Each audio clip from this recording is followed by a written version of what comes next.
What's up, YouTubers? Hope you're doing well. Today we're talking about the Season 3 of Rando Tournament and all the changes that goes along with it. Alright, so first of all, Season 3 rules. First of all, you have to know that the base of the settings is Season 2. So if you've done already Season 2 seeds, great, you already know what you're doing. If you haven't, I will link in the description something to that lists all the checks and important stuff that you need to know about Season 2. That's how you call me. Okay. So, the first changes from Season 2 in Season 3 is that we start with Epona. So we start always with the Epona song. Essentially, I don't have it here, but before you were starting with a random song, so it could be Song of Healing, Oath to Order, etc. Now you always start with a Epona song.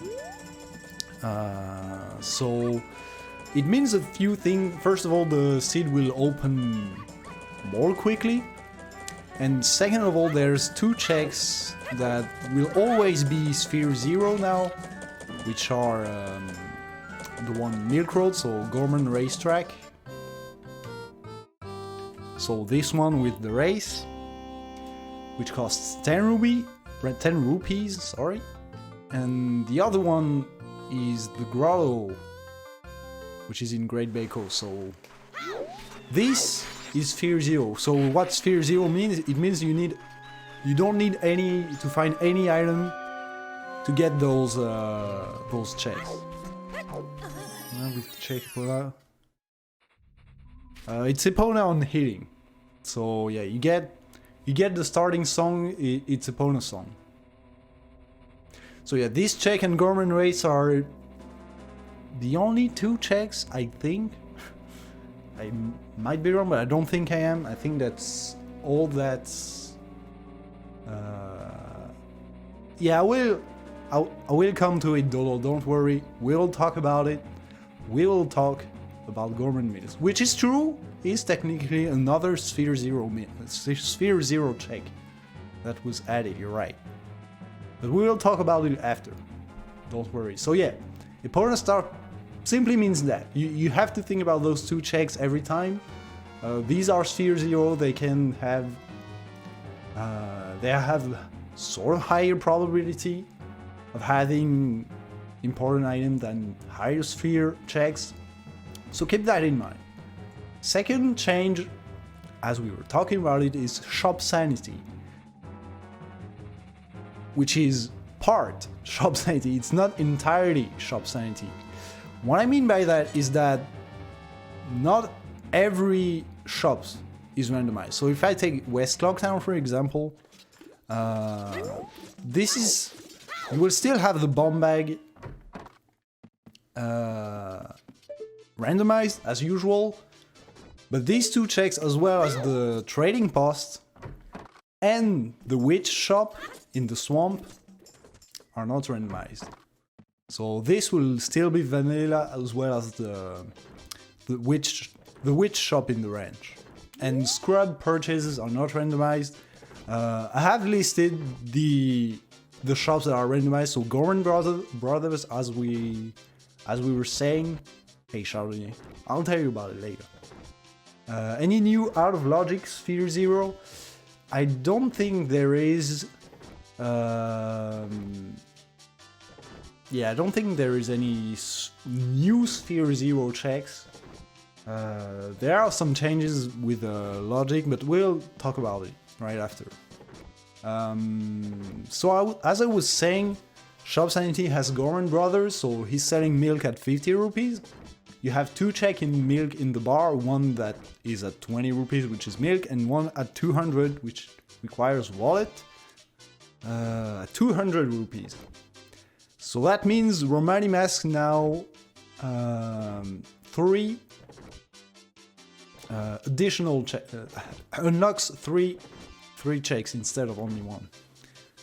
Isn't Zora shop out of logic because accessible right off the bat? That is true, you're right. you're right. With shop, I can't forget that those can be accessible. But you're right, Zora shop is technically accessible, just not in logic. Also shop and not off the shop. It's more about the fact that Clocktown is already a very strong area, as well as the swamp. So we didn't want to buff those areas, so we just decided to not randomize them, because you can just easily imagine how annoying it can be to just have 8 items right there, all accessible, no wallet. It would just be too much. And 2 more items in the bomb shop, as well as in the swamp 3 more items, those are already very strong areas. So that's why we decided not to randomize them, but the other were not as impactful.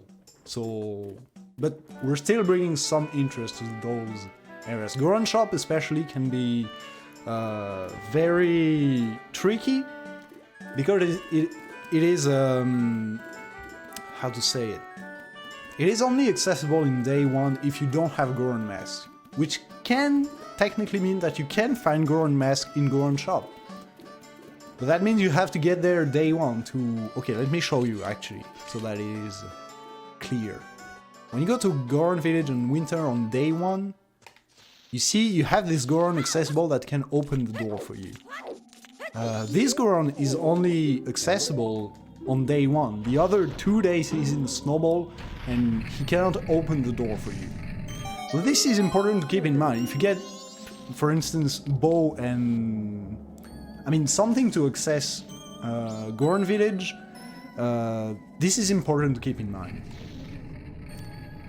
Next thing, after shop sanity, we have logic changes and also rule changes. I will talk about it. So first of all, we have Deku Palace Bean Skip, which is now in logic.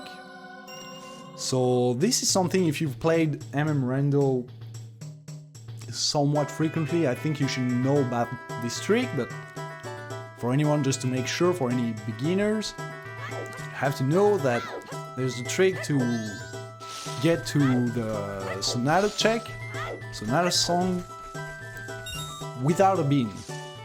So the only thing you have to do is backflip here. You can do it here as well. You can just backflip on this door frame here, and then you can use Zora to make it easier. You can also take a somewhat good angle with the diagonal if you have... Damn, this guard got me. Okay, so don't do it from this side because it's dangerous. But yeah, you get the deal. I'll just do it again to show you.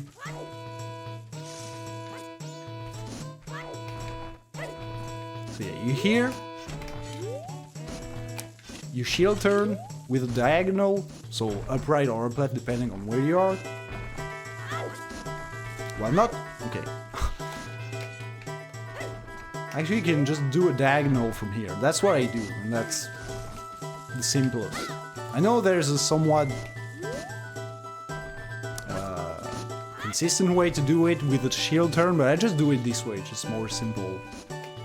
You just get on the door frame, do a diagonal, wall jump, and you're in. And if you have Zora, it's even more simple to do it. You just get there, turn on Zora, side up, and get there. And don't get shot by the Deku squad. So that's now in logic. You don't need bean, you don't need water to get there. So that's to keep in mind. The second thing is Stone Tower climb. So as you probably know about this as well, I think.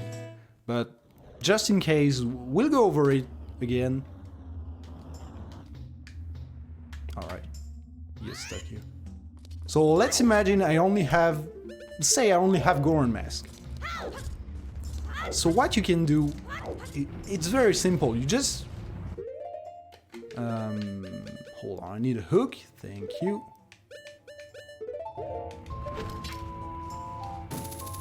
So what you're gonna do is... No, actually, you need... Wow, actually not doing it the right way.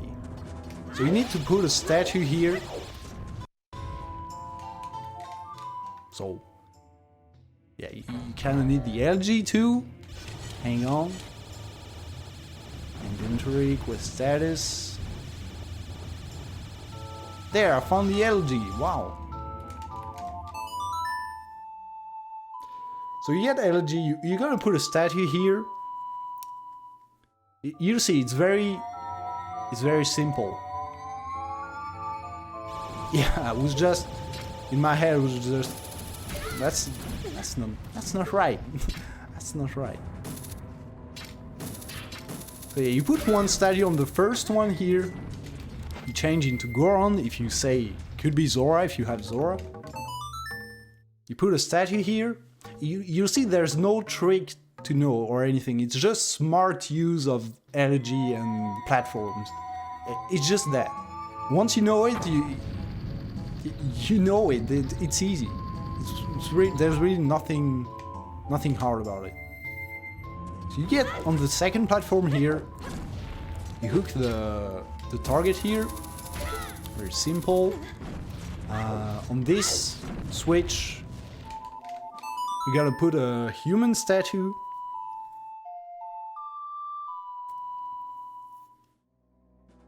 And then you're gonna activate the second switch right after that. So this is slightly slower because of this cutscene, to do it with only one mask, but it's really no big deal. So then you activate this switch and deactivate it. You don't put a statue on this one. You just go on it and just activate those platforms. It's just to get the first one in position. So you see, you don't put a statue on this one. You hook here. You don't care about this switch. And then you can just play LG on this switch. And you see, it will transport me pretty much where I need to be. So you play human LG. It will remove the statue on the first switch. Then you just roll here. You can also hook the target. And then you hook this target and you're here. You're in Stone Tower. It was that simple. It was that simple and with only one masked Goron or Zora. Yeah, the platforms are much faster as well as LG. So yeah, it will go much faster than what I did there. But it's actually good to show you really like where the switches you have to put statues on are. So yeah, it's really simple. And well, same thing if you want to enter the dungeon with the... If you want to enter regular Stone Tower, you put a statue on this switch. I'll just show you here so it's done, but it's also very simple. It's just not something you might have think about the first time you played the game, but you just put a statue here, you get on this platform and, well, as you guessed it, you just play LG on this platform to remove the statue behind, so that this platform will transport you to the temple directly. So that's about it about logic changes, sorry. Now there are two things that were previously banned in Randomizer of MM, which are damage boost with Goron. So let's say I'll go to Termina, Great Bay Coast. Doesn't really matter which side we're in. Yo, what's up, Pinker? It's S3 Hype. So damage boost as Goron is now allowed, and the reason is because we have opponent start. I mean, you can do this like that. It's very simple. Before, because we didn't have opponent start, we could skip opponent song with this technique, which was not ideal in terms of balancing. Since now we always have opponent, this is allowed. You have a few places where it's useful. It's not that useful really, especially if you have all the items. It can be useful in Snowhead, it can be useful in maybe Stone Tower, can be useful in Decupass. I'll link you a document that lists all the strats that you can do, and those includes damage boosts. So it's a file done with those strats were done by Dodo. Gotta give credits where credit is due. And the other rule change is also... Wait, hold on, let me stop this beeping. Is a big octo skip. So there's multiple ways to do big octo skip. But more or less, you rarely have to do it, I think. Because it's only useful if you have nothing to kill the big octo. Or if killing the big octo is not as fast as just doing big octo skip. I've actually not practiced that, so I don't even know if it's... Wait. Swamp. Some poison here.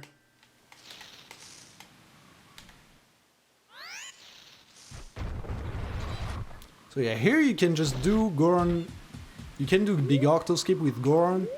I'm not sure how it works, but I think that should be pretty straightforward. Yeah, just do that. And you've done big octo skip. It's that easy. It's that easy, really. So from this side you can do that. If you don't have Goron, there's a technique you can do with bombs.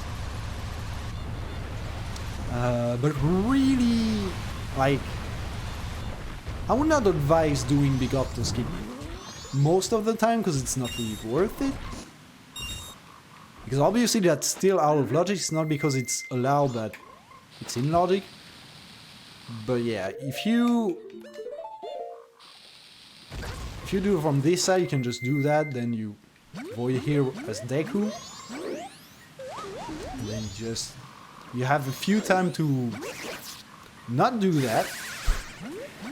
You have a few seconds to get past the big octo. So here you are. And there you've done big octo skip. It's like damage boost. It's not really hard tricks. It's just that they kind of were breaking the logic. And also there's a pretty hard glitchless big octo skip like that. It's kind of tedious and not very useful most of the time. I wouldn't advise you from doing that, because yeah, it's really precise. It doesn't really look like that when I did it, but it's really that precise. So yeah, not something I would advise you to do. About hints, right, hints. So there's a few changes. First changes are about foolish hints. I actually don't have an image to show you, but essentially now, if that goes through, and should go through, bigger areas with more checks are more likely to be hinted foolish. I don't know how powerful it will be, because right now I think it's a little too much. Like you almost get Stone Tower Temple foolish every seed, or if there's nothing, almost. I think it will be tuned down, but what you must remember is that the more an area has checks, the more likely it is to be foolish. So you still have to keep in mind, no matter what happens, if it really works like that, that Stone Tower Temple will be... if it's not hinted foolish, it has a higher chance to have something than, for example, bottom of the well. Beneath the well, sorry. If beneath the well is not hinted foolish, it doesn't mean it has something. I mean, neither does Stone Tower Temple. It's just that Stone Tower Temple is more likely to have something It might be a bait, it might just be a bomb bag that you already have anyway, but it's in logic. But it is kind of likely to have something if it's not hinted foolish. So that's a small change, I would say, quote unquote, because it's kind of a big deal, but it's not really what I wanted to talk about hints. I wanted to talk about also how some foolish hints were added. So now we have a new type of foolish hints, which says, for example, they say Romani Ranch is foolish except for its song. So it will display Romani Ranch in orange instead of gray. And essentially what that means is that the whole area except the song has nothing. And you really have to interpret it like that and nothing else. Because the song can actually lead you to an item. So if it's song of, it can be Song of Healing, and it could totally, Song of Healing could totally give you an important item. Foolish except for its song really means what it means. It's the entire area is foolish, but the song. Is it Way of the Hero? Is it not? We don't know. It's just that the song is required to finish the game. But does it give an item or not? That we don't know. So that's the second change about hints. And finally, so what's... Oh wow, I forgot to... Wow, how did that slip in? We'll talk about it. And finally, the second thing about hint, we'll keep the biggest part for the end, because I will transition after that. So the last part is importance in always hint.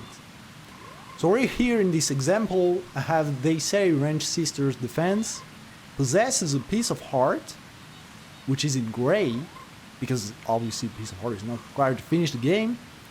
Then a mirror shield, which is put in yellow and with parentheses required. So obviously it means what it means again. It simply means that if you have an always hint, if it has fire arrows, obviously you already know it's required. So it's gonna be yellow, obviously. But say it's Bremen Mask that leads to fire arrow, then Bremen Mask will be put in yellow with required. Because, well, it's obvious. I mean, it's obvious. Now it's obvious. It's required, so you'll know that you have to do this. Because before, you were said it has Bremen Mask, but you didn't know if Bremen Mask leads you to fire arrow. So you would probably do this check last. Now it says, it tells you that it's required. So it's kind of to balance out the new changes, which are mainly shop sanity and dungeon fairies. Dungeon fairies in chests. That's the last change that we'll talk about. Essentially, if you want a full clear dungeon in Season 3, you have to open all the chests now. There's no question of is it a fairy or not. You open them all. So that means that adds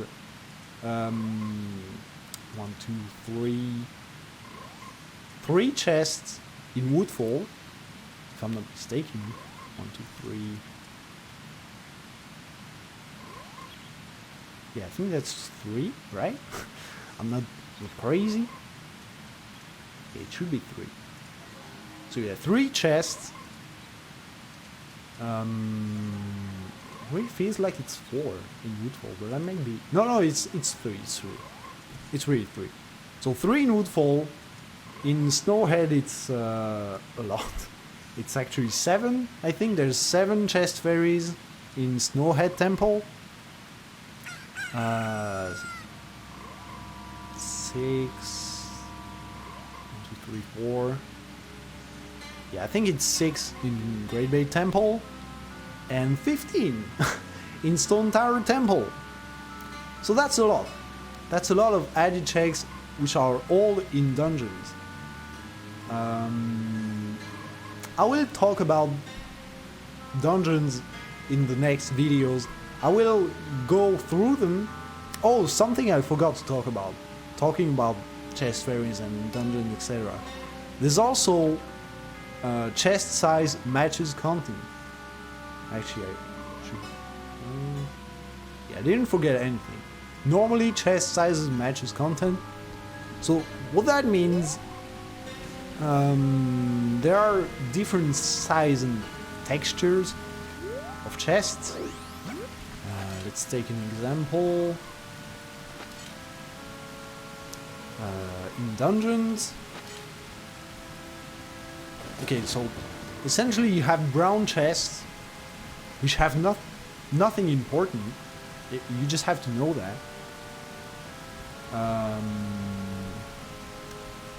You have small chests that have a golden border. So those are more or less temporary items.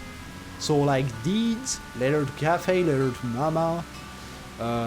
What else? Yeah, all the temporary items. Could be keys. I mean, there's no small keys, so it doesn't matter here. Essentially, small golden chests are temporary items. So deeds, letters, and yeah, I think that's it. And then you have big golden chests. These are quote-unquote important items, major items you could say. It includes all the masks, all 24 of them, whether they're important or not. Items such as the bow, hookshot, fire arrows, etc., the great fairy sword, bottles. All of that is in big chests. And brown chests, those non-golden chests have rupees, hearts, useless junk, essentially. Does it have something akin to OTR hints, whereas at least one dungeon is... I don't think so. In MMR you can have 2 foolish dungeons. It doesn't care about the amount of... I mean, there's only 4 dungeons, so... I guess you have to take that in. I don't think it is like OTR. I think it is... You can have 2 dungeons hinted foolish. If I'm not mistaken. Okay, so... I will talk about dungeon chest fairies in the next videos. Stay tuned and see you later. Bye-bye.